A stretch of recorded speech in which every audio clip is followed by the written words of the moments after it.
जय हिंद। नमस्कार दोस्तों, कैसे आप सभी। स्वागत है आप सभी का वारजाट यूट्यूब चैनल पे। आज इस सेशन में अपनी बात करने वाले आप सभी के लिए आरपीएससी फर्स्ट ग्रेड भर्ती 2024 के साथ साथ इसके अंदर आप बात करेंगे। इसके अंदर जियोग्राफी सिलेबस को लेके आपकी भर्ती आती है, तो इसके अंदर जियोग्राफी के अंदर क्या कुछ सिलेबस आपको पूछा जा सकता है, इसके अंदर पिछला सिलेबस क्या रहा है, वो A to Z हिंदी के अंदर पूरा व्याख्या सहित आपने देखने वाले हैं। टॉपिक वाइज सिलेबस देखने वाले हैं। देखो, इसके अंदर द्वितीय पेपर का सिलेबस देखेंगे और आज की संपूर्ण न्यूज के साथ देखेंगे।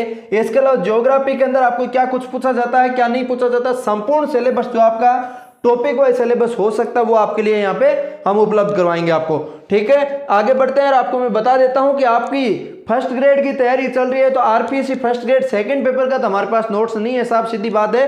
फर्स्ट पेपर का हमारे पास नोट्स अवेलेबल है, जिसके अंदर अभी 499 नहीं है, अभी 199 रुपए, सॉरी 199 रुपए के अंदर अभी आपको संपूर्ण हस्तलिखित नोट्स है सभी विषयों के जो फर्स्ट पेपर के अंदर आते हैं, जैसे कि राजस्थान इंडिया जीके हो गया, हिंदी इंग्लिश आ गई, रीजनिंग मैथ आ गई, स्कूल मैनेजमेंट और साइकोलॉजी आ गई, सारे इसके अंदर अवेलेबल हो जाएंगे। प्ले स्टोर में जाके वारजाट एप्लीकेशन डाउनलोड कर लीजिए, ये नंबर दे रखे हैं, इस पे आप कॉल करके कोई डिस्कस करना चाहे तो कर सकते हैं। ठीक है, अब मैं ले चलता हूं आपको इस नोटिफिकेशन के ऊपर, नोटिफिकेशन के माध्यम से आपको detail wise topic wise syllabus जो एक्सप्लेन करने का काम करता हूं वो आपको मैं बताने रहा हूं। ठीक है, इसके अंदर मैं आपको टॉपिक वाइज सिलेबस बता रहा हूं, जिसके अंदर आप देख सकते हैं स्कूल व्याख्याता आपके भूगोल का जो सिलेबस है सेकंड पेपर का आपके इसके अंदर देखने को मिलेगा।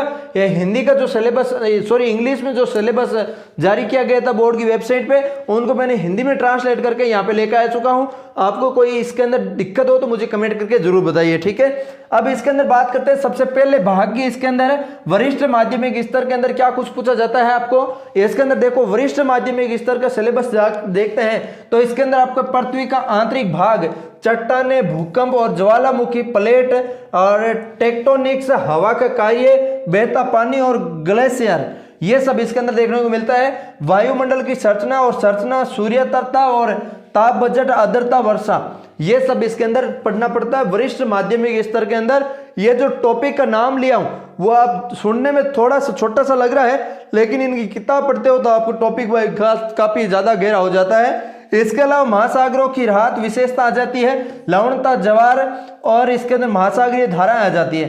भारत का स्थान, भौगोलिक विभाजन, जलवायु, वनस्पति, मिट्टी, जनसंख्या, वितरण एवं घनत्व वृद्धि, आपदा और प्रबंधता, इसके बाद सूखा, भू संकलन, प्रमुख इसके अंदर आपको पूछा जाता है प्रमुख फसलें हो गए, खनिज, लोहा और इस्पात उद्योग, कपास और कपड़ा उद्योग, पर्यावरणीय प्रदूषण और सतत विकास, ये सब इसके अंदर देखना पड़ता है। ठीक है, इसके अंदर वरिष्ठ माध्यमिक स्तर के अंदर काफी ज्यादा सिलेबस आपका बड़ा दे रखा है, इसके अंदर देख सकते हो। इसके अलावा बात करें तराजू, मानचित्र और अनुमान स्थानिक सूचना प्रौद्योगिकी माध्यमिका, मोड, मानक विचलन और से संबंध, समतल तालिका सुरेक्षण, ये सब इसके अंदर देखना पड़ता है। भाग बे के अंदर स्नातक स्तर का आपको पढ़ना होता है। स्नातक स्तर की बात करें तो इसके अंदर आपको भौगोलिक या भौतिक भूगोल, समस्थितिक, पृथ्वी की गतियां, तापमान, व्यक्तक्रमण, दबाव पट्टियां और पवन संचरण, और इसके अंदर विश्व का जलवायु वर्गीकरण, कोपेन, थारनेट और महासागरीय निवेश, प्रावलन, भित्तियां और एटोल का निर्माण, ये सब इसके अंदर देखना पड़ता है। मानव भूगोल इसके अंदर पढ़ना होता है। मानव भूगोल में आधुनिक विचारधारा और संभावनावाद, नीतिवाद, नवनीतिवाद और प्रवासन, इसके कारण और प्रकार, इसके अलावा विश्व की जातियां का वर्गीकरण, विचरण, आर्थिक भूगोल के अंदर प्राकृतिक संसाधन और उनका वितरण, विश्व का दृश्य, विश्व के कृषि क्षेत्र, विश्व के औद्योगिक क्षेत्र, ये सब इसके अंदर पढ़ना पड़ता है। भूगोल का मतलब भौगोलिक क्षेत्र जितना भी आता है इसके अंदर पढ़ना होता है। ठीक है, इसके अंदर देखा जाए तो भूगोल का सिलेबस बाकी सारे सब्जेक्ट से कम है, थोड़ा सा कम ही है, आपको पढ़ने में आसानी भी होता है। विचार का भूगोल, भूगोल में परिभाषा, दायरा, प्राकृतिक उद्देश्य, यूनानी भूगोल व्यवस्था और रोमन भूगोल व्यवस्था और योगदान, ये सब इसके अंदर देखना पड़ता है। राजस्थान का भौतिक विज्ञान, जल निकासी और इसके अलावा जलवायु, वनस्पति, मिट्टी, सिंचाई और प्रमुख फसलें, प्रमुख खनिज,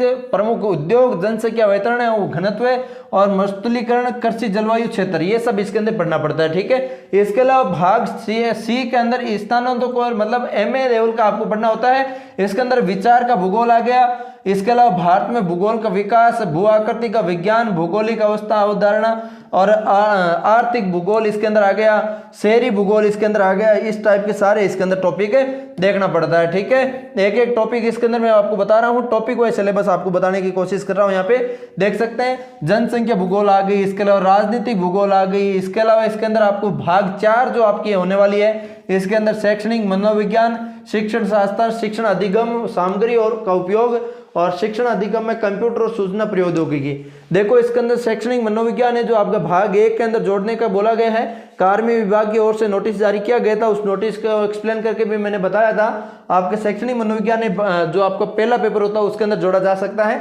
तो इसके अंदर थोड़ा सा देख लेते हैं क्या शैक्षणिक मनोविज्ञान के अंदर क्या पूछा जाता है। शैक्षणिक मनोविज्ञान की अवधारणा हो गई, कार्य क्षेत्र कार्य हो गया, शारीरिक, संज्ञात्मक, सामाजिक, भावनात्मक और नैतिक विकास संबंधी विशेषता आ गई, किशोर शिक्षार्थी और शिक्षण अधिगम के विकास इसके निहित आ गए, सीखने के व्यवहारिक संज्ञात्मक आ गए, वरिष्ठ माध्यमिक छात्रों के लिए मानसिक व्यवस्था आ गई, स्वास्थ्य आ गया, एवं समायोजन की अवधारणा है, समायोजन तंत्र, भावनात्मक बुद्धिमत्ता और शिक्षण अधिगम की इसकी निहितता, ये सब इसके अंदर पढ़ना होता है, ठीक है। इसके अलावा इसके अंदर और क्या आता है क्या नहीं आता वो सारी बात करते हैं। इसके अंदर पार्ट बे की बात करें, पार्ट 6 की बात करें, इसके अंदर सारा पढ़ेंगे। देखो शिक्षा शास्त्र, शिक्षण अधिगम आ गया। इसके अलावा इसके अंदर आपका शिक्षण के दौरान शिक्षण अधिगम सामग्री की तैयारी, और भाग 6 के अंदर आपका देखेंगे शिक्षण अधिगम कंप्यूटर और सूचना प्रौद्योगिकी का उपयोग, जिसके ICT आ गया, हार्डवेयर सॉफ्टवेयर आ गया। इसके अलावा सिस्टम दृष्टिकोण, कंप्यूटर सहायता आ गई, प्राप्त कंप्यूटर का निर्देश वगैरह आ गए। इसके अलावा इसके अंदर आपने टॉपिक वाइज सारा सिलेबस देख लिया है। सबसे लास्ट में मैं बताना चाहूंगा आपको, इसके अंदर आपको कितने नंबर का पेपर होता है, 300 अंक का पेपर होता है, ठीक है। प्रश्न पत्र की अवधि 3 घंटे का रहती है, 3 घंटे 10 मिनट एक्स्ट्रा समय मिल जाएगा। इसके अलावा प्रश्न पत्र में बहुविकल्पीय 150 प्रश्न होते हैं। इसके अलावा इसके अंदर नकारात्मक अंक लागू होता है। प्रत्येक गलत उत्तर पर 1/3 आपको आंसर काटा जाता है, 1/3, ठीक है। इसके अलावा इसके अंदर आपकी जो आपका 3 लेवल का पेपर पूछा जाता है। इसके अंदर आपको माध्यमिक स्तर होता है, इसके अलावा स्नातक स्तर होता है, स्नातक और स्तर होता है। जो आपका इसके अंदर आपका ग्रेजुएशन लेवल और पोस्ट ग्रेजुएशन लेवल और माध्यमिक स्तर, ठीक है, ये सब इसके अंदर देखने को मिलता है। मनोविज्ञान हो गई, इसके अलावा इसके अंदर ICT हो गई, ये सारे इसके अंदर पढ़ने होते हैं। पूरा A to Z मैंने आपको बताने की कोशिश की है। 10 नंबर की ICT वगैरह आती है, ये भी आपको पढ़ना है। टॉपिक वाइज सिलेबस आपने देखा, भूगोल का कैसा लगा, ये पूरा PDF मैं आपको टेलीग्राम पे उपलब्ध करवा दूंगा। और फिर मैं एक बार याद दिला देता हूं कि आपको पढ़ना हो राजस्थान GK वगैरह, इसके अंदर पहले पेपर को पूरा कंप्लीट है तो आप यहां से डाउनलोड कर सकते हैं। हंसली की नोट्स PDF ORJAT एप्लीकेशन से आपको मिल जाएगी पूरी कंप्लीट डिटेल के साथ नोट्स आपको। फिर भी आपको कोई डाउट रहे तो मुझे कमेंट करके जरूर बताइए। मिलते हैं किसी नए सेशन के साथ, तब तक के लिए जय हिंद, जय भारत।